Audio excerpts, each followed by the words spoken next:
بسم الله الرحمن الرحیم. السلام علیکم دوستانو،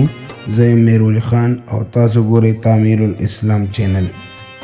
دوستانو، په هندوستان کې په 2019 کې یو فلم ریلیز کیږي چې نوم یې جیسری، چې دې کې هغه یو پیرمیا د خپلو عادتونو منا مجبور او د تاریخ سره یې چیل چاړ کړی دی، خاص کر د مسلمان قوم سره دشمنی ساتل چې د هندوستان په علاقو باندې چالبازه د انګریزانو خلاف 10,000 پښتانه یې د ویلن په شکل باندې پیش کړي دي او د مسلمان قوم خدمتونه په خپل نسل د دماغونو د ښکلو دپاره او د تاریخونو د بدلولو دپاره RSS او BJP مخالف پارټو ایجنډا ده. وروستو اخیری یو څو کاله کې موږ ته ډېر داسې فلمونه ملاویږي چې په هغې کې د تاریخ په نوم باندې د دروغو او فرضي کیسې پکې شاملې کي او د مسلمان قوم د بدنامولو کوشش پکې کیږي. او کله چې یو فلم تاریخي واقعه باندې جوړیږي نو په هغې کې د فلم د جوړولو والا خلکو ذمهداري ډېره زیاته شي، ولې چې دوی له پکار وي چې دا په صحیح او مستند واقعو باندې پیش کړي څنګه چې هماغه په حقیقت کې وي. زمونږ په دور کې نن سبا چې څومره خلک فلم خوښوي دومره هغوی تاریخي کتابونه نه خوښوي او نه چا سره دومره ټیم شته چې هغه د لایبررۍ ته لاړ شي او تاریخي کتابونه دې واوري، ځکه دا ټول خلک په فلمونو په ذریعه باندې اخته دي او د مسلمان قوم خدمتونو په ټولو لپاره په فلمونو کې رنګ پرنګ سازشي جوړوي او په هغې باندې را روان نسل ډېر اعتبار کوي، ولې چې هغوی د تاریخ نه اصل کې خبر نه وي. دا فلم کیسری 1897 کې د همغه ساره ګړي کلې په پښتانه او رګزي او افریدي قوم چې په ساره ګړي کلې باندې حمله کوي چې په هغې کې 14 سرنج صرف 21 کسانو مقابله کړې وه او پکې هغوی بیا مړه هم شو. خو دا چې په کم رنګ او انداز سره پیش کړي دي د دې نه شاته پروپیګنډا څه ده او مقصد یې څه دی. د دې حقیقت د پیژنګلو لپاره زه تاسو ته لږ تاریخ ووایم چې اصل کې په دې جنګ کې شوي څه. برټش آرمي انډیا او پاکستان کې خپل اصل رسوخ زیاتولو لپاره په افغانستان باندې حمله کول غواړي، خو ولې چې په دوه بل اړخ روس غوښتل چې موږ د اول مخکې په افغانستان باندې حمله وکړو. 1878 نواله تر 1880 پورې د افغان او د برټش آرمي ترمنځ ډیر جنگونه وشول او خپل مکه ډیوایډډ پالیسی یعنی دانه اچوه او راج کوه. د ښه جدید وسلې د وجه افغان آرمی د صوبه خیبر پختونخوا علاقه د برټش فوجیانو نه بیلله، یعنی هلته یې جنګ وبیللو. دغلته د پاکستان او د افغانستان بارډر ایریا جوړیږي چې په دغه ټیم په یو معاهده کې دا خبره وکړې شوه چې د افغانستان قبایل په دې خپله علاقه کې اوسېدی شي، خو او دی د خپلو روایت او د قانون مطابق فیصلې هم کولی شي، خو د دی په فورن پالیسۍ باندې به د برټش کنټرول وي، ځکه چې رشیا په دې علاقو باندې حمله ونه کړی شي. دویمه معاهده یې ورسره دا هم وکړه چې دلته به موږ خپلې کلې هم جوړوو. څه وخته پورې خو وخت ډېر ښه تېرېدلو بیا د برټش یو کمیشن کېناستو چې هغوی په 1893 کې یو ډورینګ لین جوړ کړو کوم چې نن هم د پاکستان او د افغانستان بارډر ګڼلی شي. د پاکستان او د افغانستان د یو ځای کولو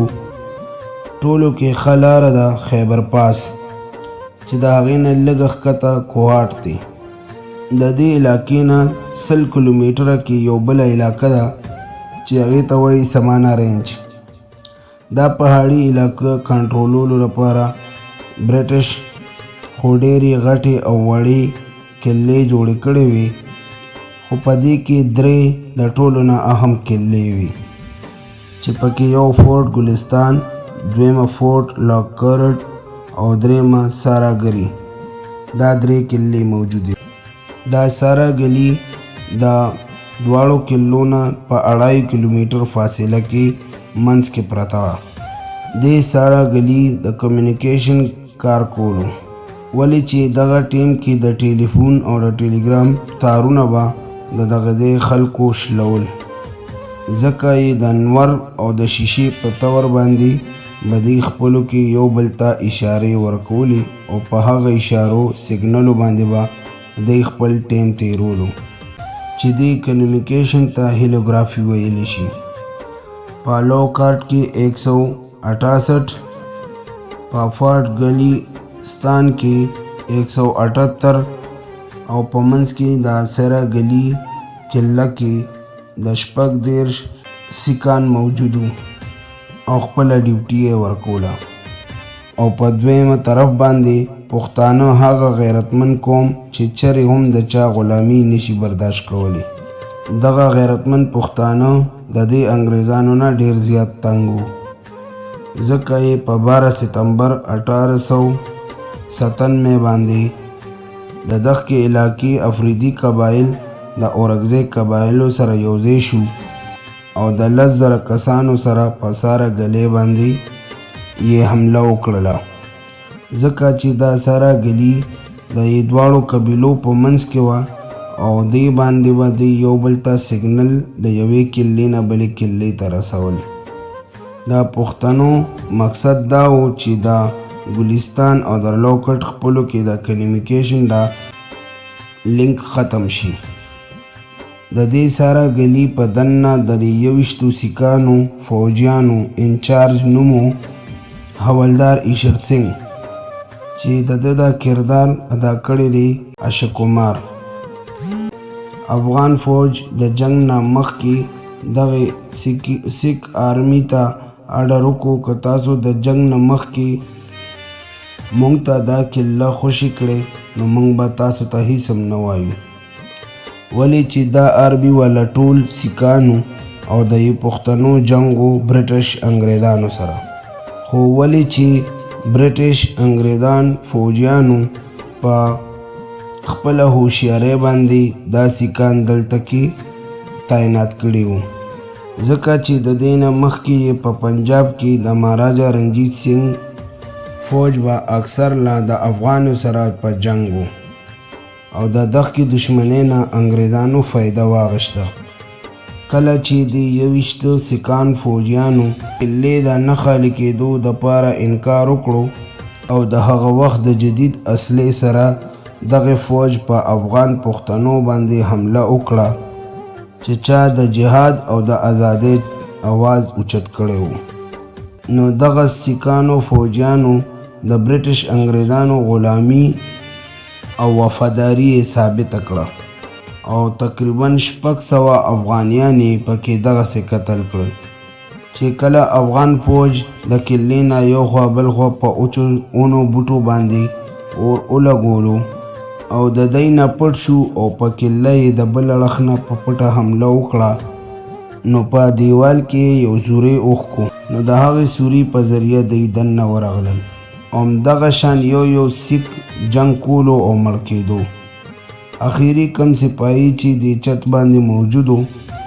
تقریبا 7 غنټې هغه په یوازې جنګ وکړو او د ساراګلي ټول حال احوال به یې فورټ لاکټ ته لیږل چې د دې جنګ حواله کې موږ ته کتابونو کې راغلي دي.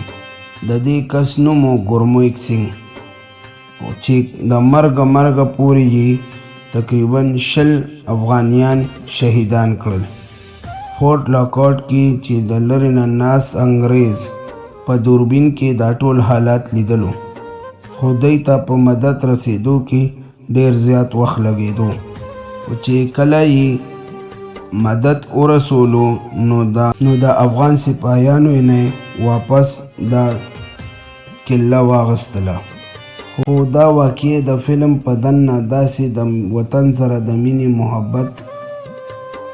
او د بهادرۍ وکې یو داسې تړکه لګولې ده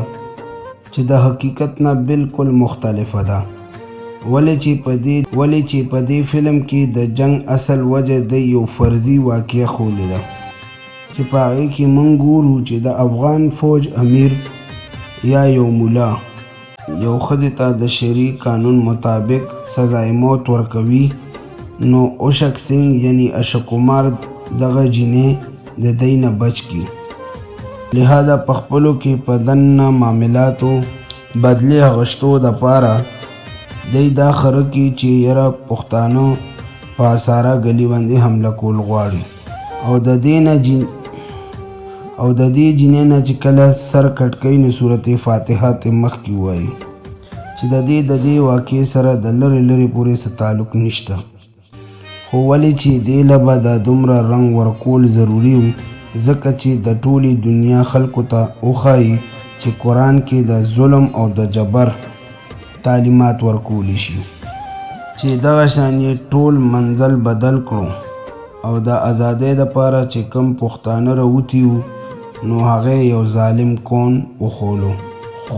خو بل خوا چې د انګریزانو غلامان او وفادار کم سیکانو هغه یې د هیروګانو په طور باندې وښول.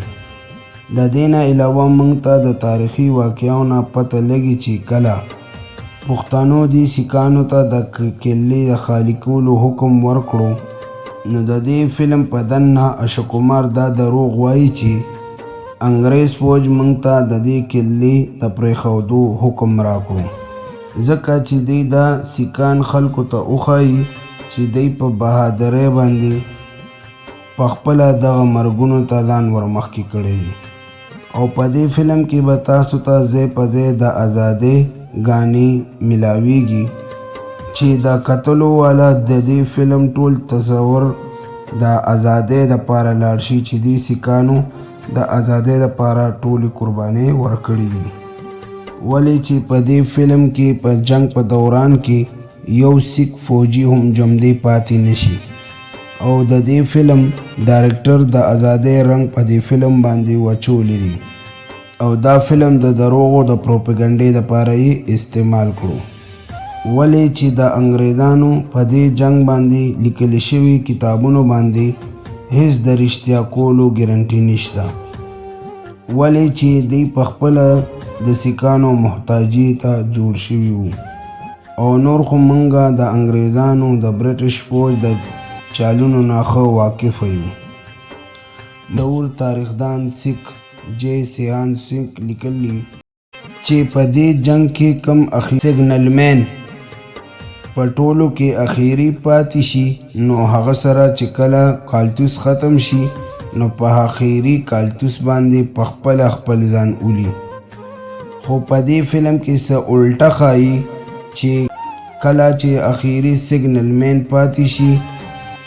نو دې د قضایي قبیلې په د باچا د باروتي پوټلی ته دننه ورشي او په هغې کې دننه اور ولګوي چې دواړه د هغې په وجه په موقع باندې مړه شي. خو ولې چې اشوک کمار دغه ظالم مولوي د خپل نظر مخامخ مړ کوي نو ځکه خو وایو چې دا دواړه خبرې دروغ دي. دا دواړه کسان د جنگ نه پس هم جمدي وو. دا کم مولوي چې دی ویلن ښولی دی د په 1857 کې د انګریزانو د برټش خلاف د جنگ او د جهاد فتوا ورکړې وه چې دی د فلم په دننه یو ډیر غلطې طریقې سره ښولی دی. فلم کې دا مولوي وایي چې دا جهاد خو زما سره یو وسله ده چې په دې باندې اسلام بدنام شي. د دې فلم په ذریعه باندې یې یو داسې دروغجنه کیسه جوړه کړې ده چې د دې په دننه یې مسلمانان بدماشان او ویلن راوستی دي او هغه سیکان چې د انګریزانو غلامانو او پیټي بند هم وو